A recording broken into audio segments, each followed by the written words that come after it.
Mariing nagngit-ngit si BM at galit na nagbanta kay UGT. Ayon dito, pagsisisihan nito ang paghawak sa mga kagamitan niya.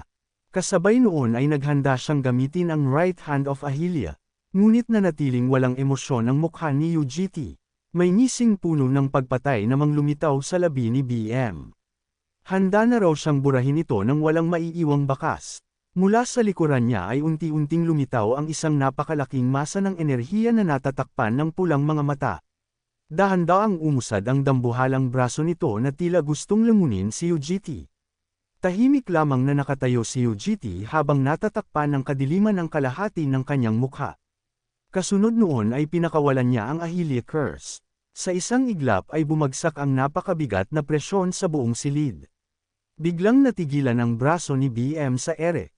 Hindi na ito makausad kahit 1 pulgada. Agad na pinagpawisan ng malamig si BM. Sa una ay inakala niyang isa lamang itong mataas na uri ng ilusyon. Ngunit mabilis niyang napagtanto na hindi ito magic o panlilin lang. Isa itong purong takot na direktang dumudurog sa kanyang kalooban. Maging ang demonic blood sa loob ng Ahilia arm ay tila nanginginig sa harap ni UGT. Sa kauna-unahang pagkakataon ay nakaramdam ng tunay na takot si BM. Hindi niya maintindihan kung sino ba talaga ang lalaking nasa harapan niya. Mas nakakatakot pa ito kaysa sa kahit sinong nakalaban niya noon. Casual namang kumuha si UGT ng isang test tube sa mesa. Habang sinusuri ang laman nito ay tahimik niyang tinanong kung ano ang ginagawa ni BM.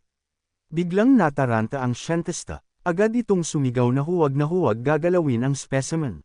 Sa ilalim ng matinding presyon ay napilitan siyang magsabi ng totoo. Ayon dito, isa lamang iyong eksperimento para sa humanoid kay Mira. Balak niya lamang daw gumawa ng backup body para sa pagtanda at hindi para sakupin ang mundo. Maging ang tono niya ay tuluyang lamambat habang nakikiusap na ibalik ang test tube para makapag-usap sila ng maayos. Ngunit malamig na sinabi ni UGT na nagsisinungaling ito. Dahil doon ay tuluyan ng bumigay si BM at nangakong sasabihin ang buong katotohanan. Maya-maya ay ibinalik ni UGT ang specimen sa dating pwesto nito. Ang mahalaga lamang ay may pahiram nito ang inner chamber ng maze. Dahil sa takot ay agad na pumayag si BM. Ipinaliwanag naman ni UGT na may 2 taong kailangan niyang gamutin mula sa matinding psychic contamination. Pagkarinig noon ay agad na tumango si BM. Nangako pa itong personal na babantayan ang 2. Bilang kapalit ay nag-iwan si UGT ng isang mamahaling bote ng alak. Ayon dito, iyon na ang kabayaran para sa silid. Pagkabukas ni BM sa bote ay agad kumalat ang napakabangong aroma. Nanlaki ang mga mata nito sa gulat. Napagtanto niyang isa iyon sa mga alak na halos imposibleng mabili kahit may pera. Samantala, walang pakialam na tumalikod si UGT at naglakad palabas. Naiwan namang nakatulala si BM habang yakap-yakap ang bote. Hindi niya maisip kung saan nakuha ng lalaki ang ganoong klase ng alak. Sa labas naman ng silid ay pilit na sinusubukang lampasan ni Yurim si Gio. Ngunit matatag na nakaharang ang bata sa pintuan. Malamig nitong sinabi na hindi siya papapasukin. Agad namang nena si Yurim. Paulit-ulit nitong inuutusan si Gio na tumabi. Ngunit mas lalo lamang tumigas ang pagtanggi ng bata. Mariin nitong sinabing paprotektahan niya ang pinto. Napabuntong hininga si Yurim. Paulit-ulit niyang ipinaliwanag na sisilip lamang siya. Ngunit sa tuwing susubukan niyang lumusot ay agad siyang hinaharangan ni Gio. Paulit-ulit ding pinaalala ng bata ang utos ni UGT na huwag pagbuksan ang pinto. Dahil doon ay lalo lamang nena si Yurim. Hindi siya makapaniwalang bilang isang dragon ay napipigilan siya ng isang bata. Nagreklamo pa ito na siguradong may napakagandang laban na nagaganap sa loob habang siya ay naiwan sa labas. Sa isip niya ay baka naglalaban na sina UGT at BM hanggang yumanig ang buong maze. Ngunit walang interes si Gio sa mga imahinasyon nito. Simple lamang nitong sinabing wala siyang pakialam. Dahil doon ay tuluyang natameme si Yurim. Nakahiga sa sahig si Yurim habang may nabuo itong ideya upang mapalampas si Gale sa pagbabantay sa pinto. Agad siyang lumapit sa bata at sinabing malungkot ito nitong mga nakaraang araw dahil hindi na sila nakakapaglaro ni UGT. Pagkatapos ay nangako siyang kakausapin mismo si UGT para mailabas silang 2. Ayon kay Yurim, silang 2 lang ni UGT ang maglilibang. Nang marinig iyon ay napatitig si Gale. Tila unti-unti itong natutukso sa alok. Dagdag pa ni Yurium, maaari silang pumunta sa isang bundok na natatakpan ng niebe at mag-slide gamit ang sled na parang si Santa Claus. Hindi pa doon nagtapos ang kanyang pang-uuto. Sinabi pa niyang maaari silang kumain ng mainit na ramen habang nagpapahinga sa malamig na panahon. Dahil dito ay tuluyang napangiti si Gale. Mukhang nagustuhan nito ang ideya. Nang makitang epektibo ang kanyang plano ay agad na ipinagdiwang ni Yurium ang kanyang tagumpay. Kumpiyansa siyang wala ng pag-asang tumanggi pa si Gale. Habang papalapit siya sa pinto ay mayabang pa nitong ipinagmamalaki na walang makakatapat sa dakilang si Yurium. Ngunit sa mismong sandaling iyon ay biglang bumukas ang pinto. Diretso iyong tumama sa kanyang mukha. Napasigaw si Yurium sa sakit at agad na napaatras. Paglabas ng pinto ay tumambad si UGT na tila walang kamalay-malay sa nangyari. Bahagya pa itong natigilan bago malamig na nagtanong. Anong ginagawa ninyo sa sahig? Napasimangot naman si Yurim bago tumangala. Puno ng pagkadismaya ang mukha nito habang nagtatanong kung tapos na ba ang inaasahan niyang engranding laban sa loob. Tahimik na sinabi ni UGT na wala naman silang naging laban. Ayon dito, maayos nilang niresolba ang lahat sa pamamagitan ng simpleng negosasyon. Halatang nadismaya naman si Yurim sa narinig. Kaya pabirong sinabi ni UGT na kung gusto talaga nitong lumaban ay maaari naman nitong subukan si BM. Pinaalala pa niyang matagal na nitong gustong makaharap ang mga top-ranked superhumans. Sakto namang lumabas si BM mula sa silid. Muli na nitong nabawi ang dati niyang kumpiyansa. Napatingin ito kay Yurim at diretsahang hinamon ang babae. Babala pa nito, kapag nagsimula na ang laban ay wala siyang sasantuhin kahit sino. Sa halip na matakot ay agad namang lumiwanag ang mga mata ni Yurim. Walang pag-aalinlangan itong tumango. Lumitaw pa ang matalas nitong pangil habang excited sa panibagong laban. Samantala, tinaas ni BM ang bote ng alak at inubos ang laman nito sa isang lagukan. Tumulo pa ang alak sa gilid ng kanyang bibig. Namula ang mukha nito dahil sa sobrang sarap ng inumin. Habang pinupuri ang lasa ay sinabi niyang imposible raw makagawa ng ganitong alak sa Earth. Ayon dito, ang alak na iyon ay mula mismo sa mundo ni Aaron. Sa isip niya ay muling lumitaw ang alaala ng napakalaking kastilyong minsang tinirhan niya matapos siyang madala sa ibang mundo 40 taon na ang nakalipas. Habang umiinom ay nagtataka rin siya kung saan nakuha ni UGT ang ganoong alak. Kahit daw hanapin niya sa buong mundo ay wala siyang makita ni isa. Sa sobrang tuwa ay sinabi pa niyang handa siyang ipagamit ang inner chamber ng 10 taon kapalit lamang ng bote. Hindi naman iyon pinansin ni UGT. Sa halip ay tinawag niya si Yurim. Ngunit agad itong tumanggi. May isa pa pala siyang pabor na gustong hingin kay BM. Nagulat naman ang lalaki at agad na nagtanong kung ano iyon. Simple lamang ang sagot ni UGT. Pansamantala raw nitong bantayan si Yurim. Samantala, tuwang-tuwa naman si Yurim sa ideya ng laban. Mahigpit namang nakayakap si Gio sa stuffed bear habang pinapanood ang nangyayari. Napatingin si BM sa bata at hindi napigil ang purihin ang pagiging cute nito. Maya-maya ay curious na tinanong ni Yurim kung siya nga ba talaga ang World Rank 2. Ayon dito, napapanood lamang niya ito dati sa internet. Ngayon lang niya ito nakitang personal. Napangiti si BM at inayos ang buhok. Pabiro pa nitong tinanong kung mas gwapo ba siya sa personal. Ngunit agad siyang binara ni Yurim. Mukha raw siyang unemployed gamer. Kasunod noon ay tinanong ni Yurim kung mas malakas ba siya kaysa kay Javier Karma. Bahagyang napaisip si BM. Matagal na raw niyang hindi naririnig ang pangalang iyon. Naalala pa niya ang isang malaking blind hunter mula sa nakaraan. Nagtataka pa siya kung ano na ang nangyari rito matapos itong maposes ng demonyo. Dahil sa mga kwento nito ay bahagyang kinabahan si Yurim. Ngunit mabilis ding bumalik ang excitement niya. Habang naglalakad papunta sa pinto ay mayabang na sinabi ni BM na may hindi bababa sa 5 tao sa mundo na mas malakas kaysa kay Javier. At higit sa lahat, mas malakas daw siya kaysa sa 5 iyon kapag pinagsama-sama. Agad namang kumislap ang mga mata ni Yurim. Sa isip niya ay sobrang astig ng lalaking ito. Maya-maya ay binuksan ni BM ang pinto gamit ang touch panel. Sa loob ay isang napakalawak na silid na ginagamit para sukatin ang lakas ng mga Chimera. Sinabihan niya si Yurim na umatake anumang oras na gusto nito. Hindi pa man siya natatapos magsalita ay sumugod na agad si Yurim na parang pulang kidlat. Diretso itong sumuntok ng buong lakas. Ngunit madali lamang iyong sinalag ni BM. Ngumiti pa ito habang marahang itinutulak palayo ang kamao ng babae. Kasunod noon ay naging malamig ang kanyang tingin. Direkta niyang pinagmasdan ang maliit ngunit mabangis na dragon sa harapan niya. Mabilis namang pumihit si Yurim sa ere at agad na humugot ng espada. Sa napakabilis na galaw ay ibinagsak nito ang talong mula sa itaas. Samantala, dinala naman ni Ujiti si Gio sa pinakaloob na bahagi ng underground maze. Tahimik silang naglakad sa mahabang puting pasilyo. Habang papalalim sila ay unti-unting lumitaw ang isang kakaibang itim na espasyo na parang bitik sa kalawakan. Sa paligid nito ay may mga aninong nilalang na may mahahabang braso na tila mga gagamba. Sinabi ni Ujiti kina Hasitbol at sa janitor na manatili muna roon hanggang tuluyang maging maayos ang kanilang kondisyon.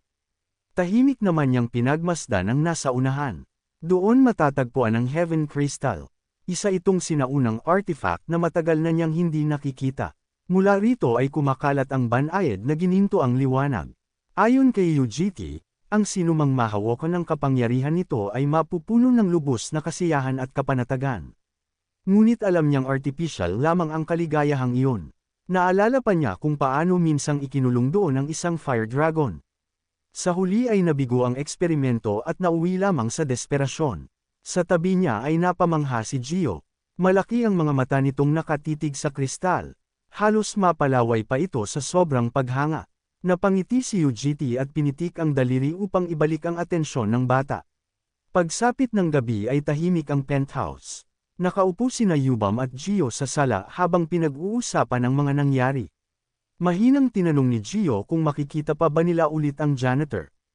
Tahimik namang sumagot si Ujiti na hindi muna sa ngayon. Maya-maya ay bumaba si Yurim mula sa itaas. Puno ng benda ang katawan nito at halatang bogbog.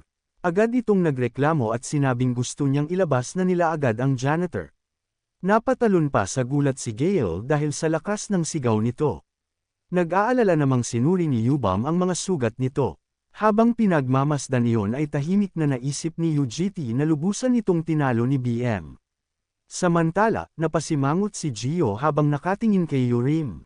Sa pintuan ng kwarto nito ay may nakasabit pang babala. Nakasaad doon na kakagatan nito ang sinumang pumasok nang hindi kumakatok. Pagdating sa loob ng silid ay nakahandusay lamang si Yurim sa sahig. Hingal na hingal ito habang tulala ang tingin sa kisame. Alam naman daw niyang matatalo siya. Ngunit hindi niya inasahang hindi man lang siya makakaganti. Tahimik siyang napangiti ng mapait. Sa unang pagkakataon ay tunay niyang naunawaan kung gaano kalawak ang mundo. At kung gaano pa siya kalayo sa mga tunay na halimaw na nasa tuktok ng mundo. Nagulat si Yurim nang biglang sumulpot si Gio sa loob ng kanyang kwarto. Agad niya itong sinita at sinabing dapat ay kumakatok muna bago pumasok. Tahimik namang tumingin si Gio bago ipinaalala ang usapan nila sa maze. Naalala nito ang pangako ni Yurim na kakausapin si Ujiti kapalit ng Roman at ski trip. Napaupo si Yurim at napakunot noo. Tinanong pa niya kung iyon pa rin ba ang iniisip ng bata. Agad naman niyang nilinaw na sinabi lang niyang susubukan niyang kausapin si Ujiti kung pagbubuksan siya nito ng pinto noon. Pagkatapos ay muli siyang nahiga at sinabing wala siyang balak makipag-usap kay Ujiti. Pinapaalis pa niya si Gio at pinapatay ang ilaw dahil sobrang sama ng kanyang pakiramdam. Ngunit biglang namuo ang luha sa mga mata ni Gio. Tahimik lamang itong tumingin kay Yurim na para bang kaawa-awa. Hindi naman kinaya ni Yurim ang ganoong tingin. Napabuntong hininga siya at iritadong bumangon. Magkasama nilang hinanap si Ujiti. Samantala, abala si Ujiti sa pagtatrabaho sa isang madilim na silid. Nag-ipon ito ng lakas ng loob at mahiyain na nagtanong kung libre ba si Ujiti kinabukasan. Napatingin naman si Ujiti at nagtanong kung bakit. Lalong kinabahan si Gio. Pilit itong nag-isip ng sasabihin hanggang sa tuluyan ng mataranta. Sa huli ay itinuro na lamang nito si Yurim at sinabing may sasabihin daw ang kanyang ate. Agad namang sumimangot si Yurim. Sinabihan pa siya ni Ujiti na magsalita ng direkta at huwag idaan kay Gio. Napabuga lamang ng hangin si Yurim at sinabing hindi naman iyon mahalaga. Tahimik namang hinaplos ni Ujiti ang ulo ni Gio upang pakalmayan ito. Maya-maya ay naging seryoso ang mukha ni Yurim. Direkta nitong tiningnan si UGT at nagbigay ng isang nakakagulat na mungkahi. Inaya niya itong lumabas ng silang dalawa lamang. Tuluyang natulala si Gio sa narinig. Halos mawalan ito ng kaluluwa sa sobrang gulat. Samantala, kalmado lamang na nagtanong si UGT kung gusto ba nitong makipaglaban ulit kay BM. Agad namang umiling si Yurim. Sa halip ay sinabi nitong mas mabuti pang samahan na lamang nito ang batang may asul na buhok. Bago tuluyang umalis ay sinabi niyang puntahan siya mamaya dahil may mahalaga siyang gustong pag-usapan. Tahimik namang pinanood ni UGT at Gio ang pag-alis niya. Pagkatapos noon ay binalingan ni UGT si Gio at tinanong kung saan nito gustong pumunta kinabukasan. Mahiyain namang pinaglaruan ni Gio ang kanyang mga daliri bago mahinang sumagot. Gusto raw niyang mag-ski, kaya kinabukasan ay magkasama silang nagtungo sa maniebeng kabundukan ng Himalayas. Nakaupo sila sa isang sled habang mabilis na dumudulas pababa sa matarik na Dalasdes. Nasa harapan si Gio at tuwang-tuwang sumisigaw habang yakap siya ni UGT upang hindi mahulog. Mabilis silang dumaan sa mga batuhan at makakapal na nyebe. Minsan pa nga ay lumipad sa ere ang sled bago maayos na lumapag. Nanatiling kalmado si UGT habang si Gio naman ay halos hindi mapigilan ang saya. Matagal silang naglaro hanggang sa mapagod ang bata. Nang tuluyan na itong hindi makatayo ay binuhat siya ni UGT at pinasakay sa kanyang balikat. Masaya namang tinakpan ni Gio ang kanyang mga mata gamit ang dalawang kamay. Napatanong pa ito kung ano ang mangyayari kapag tinakpan din niya ang ilong nito. Tahimik na sumagot si UGT na hindi na siya makahihinga. Dahil doon ay natawa si Gio at tinakpan pati ang kanyang bibig. Pagsapit ng gabi ay nagpahinga sila sa isang maliit na kubo sa gitna ng nyebe. Busog na busog si Gio at nakahandusay na lamang sa sahig. Samantala, tahimik namang nililigpit ni UGT ang mga pinagkainan. Makalipas ang ilang sandali ay palihim na gumapang ang bata palapit kay UGT. May kakaiba itong balak. Dahan-dahan nitong inabot ang paa ng lalaki at sinubukang haborin ang medyas nito. Ngunit agad siyang nahuli. Napatingin si UGT at diretsahang tinanong kung ano ang ginagawa niya. Napatigil naman si Gio sa akto. Sinabihan siya ni UGT na marumi ang medyas at hindi iyon laruan. Dahil doon ay agad na yumuko si Gio at tila nalungkot sa pagkakahuli. Nang makita ni UGT ang ginagawa ni Gio ay agad niya itong tinanong kung kukuha na naman ba ito ng hibla ng kanyang buhok gaya ng dati. Nagulat naman si Gio at mahiyain na tumango. Halatang nagsisisi ito sa kanyang ginawa. Mahigpit pa nitong pinagtagpi ang mga kamay habang nakayuko. Maya-maya ay tumingin ito kay UGT na parang batang nahuling may kasalanan. Napabuntong hininga na lamang si UGT. Pagkatapos ay walang pag-aalinlangang bumunot ng isang hibla ng sariling buhok. Maingat niya itong inilagay sa palad ni Gio. Kasabay nito ay binalaan niya ang bata na iyon na ang huling beses na magbibigay siya ng ganoon. Magaan din niyang ginulo ang buhok nito bago sinabing sa susunod ay direkta na lamang itong magsabi ng gusto nito. Hindi na raw kailangang idaan pa sa mga ate nito. Dagdag pa niya, gaano man siya kabala ay palagi siyang gagawa ng oras para kay Gio. Agad namang lumiwanag ang mukha ng bata. Masaya itong tumango bilang sagot. Tahimik na nagpatuloy ang gabi habang marahang sumasayaw ang apoy sa furry place. Hindi nagtagal ay nakatulog si Gio habang yakap ang paborito nitong teddy bear. May ngiti pa rin ito sa labi habang mahimbing na natutulog. Samantala, tahimik lamang na pinagmamasdan ni UGT ang bata. Habang nakatingin dito ay napaisip siya kung iyon na ba ang araw na hinihintay niya. Araw kung kailan matatanggap ng isang Blue Dragon ang mensahe mula sa kanilang ninuno. Alam niyang bawat Dragon Clan ay may sariling landas na tinatahak. Ang Green Dragon Clan ay mahilig sa sining at kadalasang nagiging mahuhusay na artisan. Ang Gold Dragon Clan naman ay likas na manlalakbay at madalas maging tagapagbantay ng iba't ibang nilalang.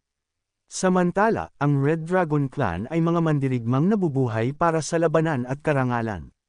Ngunit naiiba ang Blue Dragon Clan. Wala silang nakatakdang kapalaran mula sa pagsilang.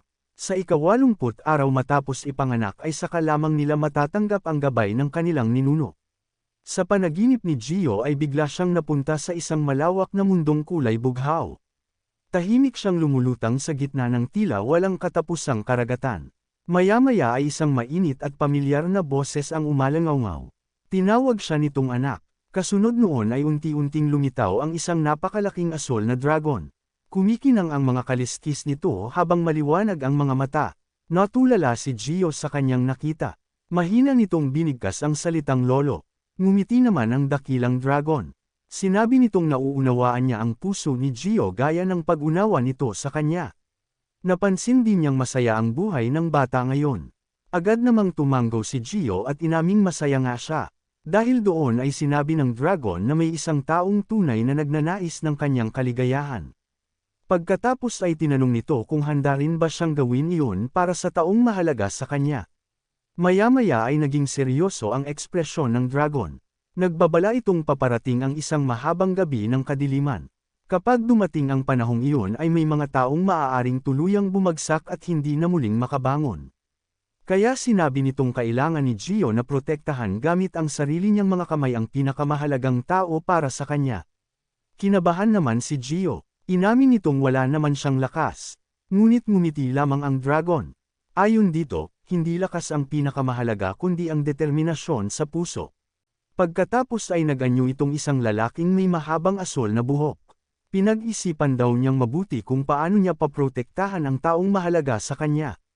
Kapag naging sapat ang kanyang determinasyon upang batasin ang kadiliman, saka lamang muling makakangiti ang lahat. Unti-unting naglaho ang anyo ng dragon habang sinasabing naniniwala ito kay Gio. Mahigpit namang kinuyam ni Gio ang kanyang maliliit na kamao. Sa puso niya ay nangako siyang paprotektahan ang pinakamahalagang tao sa kanya. Samantala, sa isang kafe sa lungsod ay tahimik na nakikipagpulong si Yujiti kay Yanju. Humingi agad ng paumanhin si Yanju dahil hindi raw siya naging sapat na maagap sa insidente ng Prototype X. Tahimik lamang na humigop ng kape si Yujiti bago nagtanong kung may bago na ba itong impormasyon tungkol sa Invisible Organization. Tumanggo si Yanju at tinanong muna kung naaalala pa nito ang Malicious Ball. Agad namang kinumpirma ni Yujiti na alam niya iyon. Isa iyong napakabihirang S-dagdag rank dungeon na halos imposibleng matagpuan. Bawat silid nito ay nagtatago ng hindi inaasahang panganib. Maging ang pinakamalalakas na hunters ay kailangang isugal ang buhay upang makapasok doon. Pagkatapos ay ibinunyag ni Yanju ang mahalagang impormasyon. Doon raw gaganapin ang year-end event ng LER.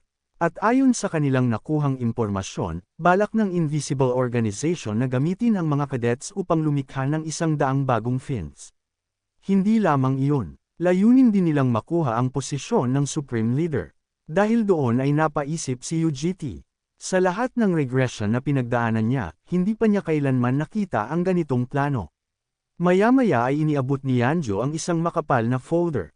Ayon dito, marami raw usap-usapan sa loob ng organisasyon tungkol sa taong Samira sa Prototype X. At dito muna nagtatapos ang chapter na ito. Kung excited ka sa susunod, huwag kalimutang mag-subscribe at pindutin ang notification bell para updated ka palagi. Shout out sa mga loyal viewers natin, salamat sa walang sawang suporta. Kita-kits sa next upload.